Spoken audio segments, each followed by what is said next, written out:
Lisa always felt uncomfortable in her new apartment, as if someone was watching her.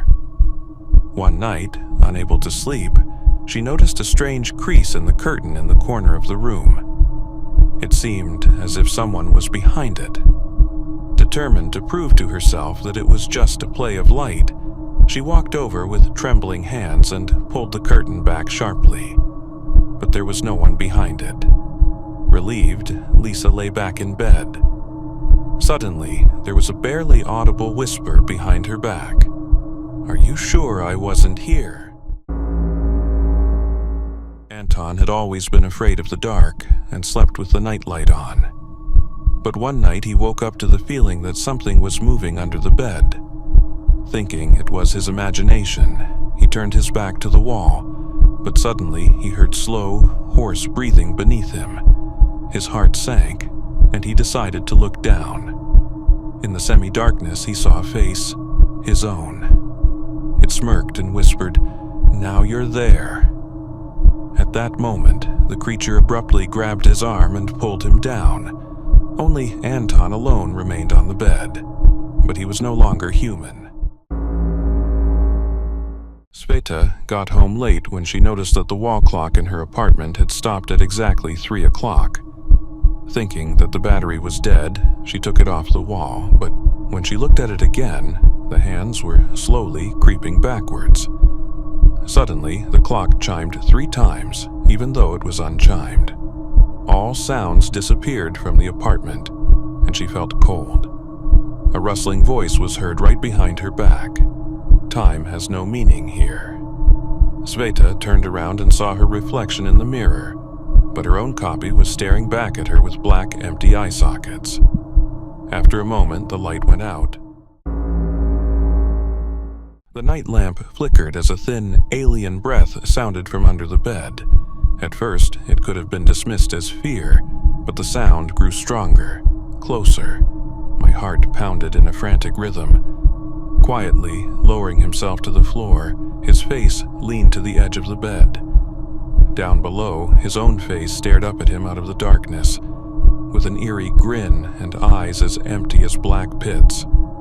"Your turn," the doppelganger hissed, and before he could recoil, he grabbed his wrist and pulled him into the depths.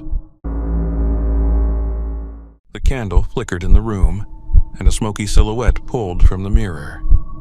At first, it seemed to be a play of light, but the reflection suddenly began to move on its own, smiling, though the one standing in front of the mirror was gripped by terror.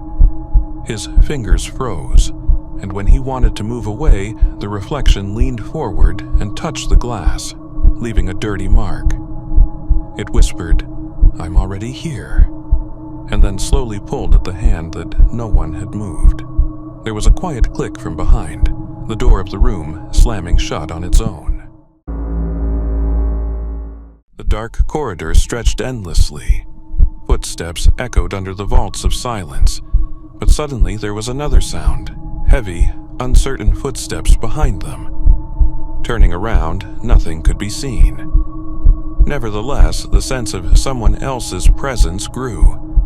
The footsteps continued to follow at the same speed as their own. Stopping, it was clear.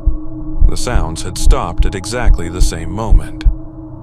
My breath hitched when, in the absolute silence from behind me, near my ear, something whispered, "Why did you stop?" The next second, someone heavy touched my shoulder. When I woke up in the night, my gaze accidentally caught my own reflection in the mirror opposite the bed. But something was wrong. The reflection lifted up a little sooner than the body. It smiled, eerily, slowly, and its eyes filled with grim amusement. I had to turn away in a panic, but as my eyelids closed, cold fingers touched my arm. Startled, she looked in the mirror again. The reflection now stood beside the bed, though the body was still lying there. "I waited," it said quietly, and the next second darkness swallowed everything. Trying to summon a guest from the mirror seemed only a harmless amusement.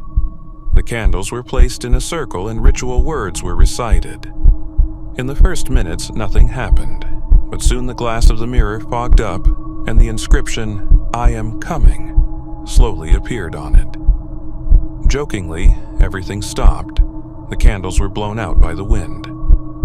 But the mirror remained strangely cloudy. Instead of a room, the reflection showed a corridor, unfamiliar, dark, and a vague figure moving in its depths. It grew closer with each glance, until at last it appeared right behind us. Before they could do anything, another inscription appeared in the mirror. "There are 2 of you now." Late at night, there was a quiet knock on the door, and they were not expecting anyone, so they did not respond to the call. But the knock came again, more insistent. Someone was whispering behind the door, as if talking to himself. Listening, it became clear that the voices were discussing how to get inside. One voice, barely audible and scratchy, said, "Wait, she'll come closer." My heart thudded as the doorknob shook. Stepping back, a final whisper was heard. "She's already at the door, open it." A light flashed in the hallway and the door slowly began to ajar on its own.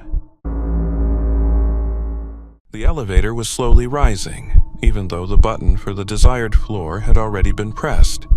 The elevator stopped somewhere between floors and jerked suddenly, the cables creaking. The lights flickered, and a button that no one had pressed, 13, popped up on the panel. The elevator moved slowly upward. The doors opened to reveal a dark, dusty hallway where no one lived. There were old photographs hanging on the walls, but each one had the same face on it, the one who had been standing in the elevator. Before the doors could close, a hand from the hallway grabbed my shoulder and pulled me outside. The look of a frightened man who would never come back was left in the mirror of the cabin.